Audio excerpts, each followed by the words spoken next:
नेमका हा पाणीवाद आहे तरी काय, त्यावर एक नजर टाकूया। कावेरी नदीचा उगम कर्नाटकच्या कोडगू या जिल्ह्यात होतो।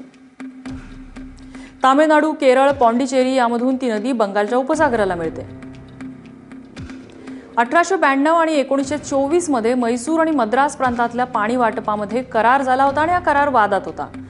1990 साली सर्वोच्च न्यायालयाने पाणी वाटप वाद कावेरी ट्रिब्युनलकडे सोपवला। 1991 ला तामिळनाडूला 205 टीएमसी पाणी देण्यास सांगितलं होतं।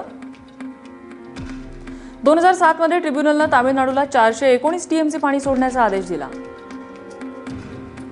कमी पावसाचं आणि कावेरी रिकामं असल्याचं कारण देत कर्नाटकचा पाणी सोडायला त्यामुळे विरोध होता।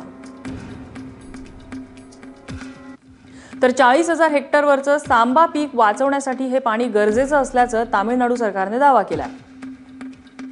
5 सप्टेंबरला सर्वोच्च न्यायालयाने 10 दिवस दररोज 12,000 क्युसेक्स वेगानं पाणी सोडण्याचे आदेश दिलेले आहेत आणि त्यानंतर आता कर्नाटकमध्ये हा वाद चिघळलेला आहे। 9 सप्टेंबरला सिद्धरामय्या यांनी मोदींना या संदर्भात पत्रही लिहिलेलं होतं।